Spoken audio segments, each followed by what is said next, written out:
সময়টা 23 জুলাই 2020।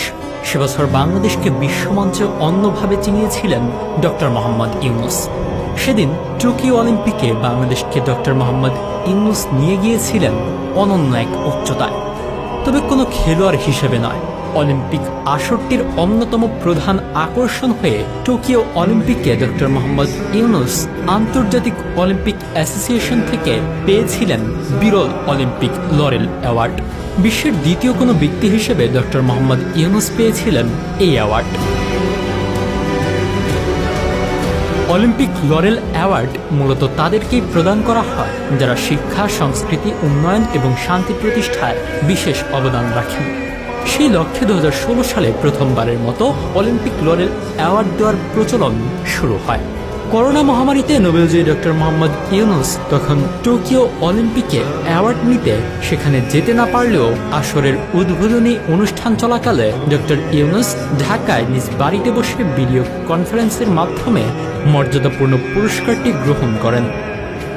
উদ্বোধনী অনুষ্ঠানে টিভিতে বিশ্বের প্রায় 200 কোটি মানুষ সেদিন দেখেছিল এবং দেশ স্বাভাবিক অবস্থায় চলে আসার পর সশরীরে অ্যাওয়ার্ডটি ডক্টর মোহাম্মদ ইউনূস গ্রহণও করেন। 2020 সালে যে ডক্টর মোহাম্মদ ইউনূস প্রথম অলিম্পিকে এভাবে সম্মানিত হয়েছেন তা কিন্তু নয়। এর আগেও ডক্টর মোহাম্মদ ইউনূস 2016 সালে পেয়েছিলেন মশাল বাহকের সম্মাননা। চলতি 2024 প্যারিস অলিম্পিকে ডক্টর ইউনূসকে দেওয়া হয় আরও বড় সম্মাননা। প্যারিস অলিম্পিকে ডক্টর মোহাম্মদ ইউনূস আছেন অলিম্পিকের ব্র্যান্ড অ্যাম্বাসেডর হয়ে। ডক্টর ইউনূসের বার্তা 3 শূন্য খ্যাত, 0 দারিদ্র, 0 বেকারত্ব ও 0 নিট কার্বন নিঃসরণকেই এবারের অলিম্পিকের মূল বার্তা হিসেবে গ্রহণ করা হয়। কোটা আন্দোলন ও সরকার পতনের আলোচনা সমালোচনায় নোবেলজয়ী এই ব্যক্তিটির এই খবরটিও আড়ালে পড়ে যায় আমাদের সবার কাছে।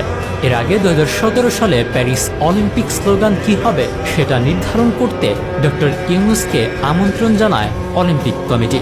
পরবর্তী সময়ে ফ্রান্সের প্রেসিডেন্ট ইমানুয়েল মাখো, প্যারিসের মেয়র অ্যান হিদালগোকে নিয়ে গঠিত প্যারিস অলিম্পিক টিমের সদস্য হিসেবে অংশগ্রহণের জন্য তাকে আমন্ত্রণ জানানো হয়। অলিম্পিক গেমসে বাংলাদেশের খেলোয়াড়রা বারবার ব্যর্থ হলেও খেলোয়াড় না হয়েও বিশ্বমঞ্চে দেশের মুখ উজ্জ্বল করে যাচ্ছেন নোবেলজয়ী ডক্টর মোহাম্মদ ইউনূস। 1980 সালে ক্ষুদ্র ঋণ বিতরণের জন্য গ্রামীণ ব্যাংক প্রতিষ্ঠা করেন ডক্টর ইউনূস। এরপর 2006 সালে শান্তিতে নোবেল পুরস্কার পান ডক্টর ইউনূস। প্রফেসর ইউনূসের বিভিন্ন উদ্যোগের মধ্যে রয়েছে ইউনূস স্পোর্টস হাব।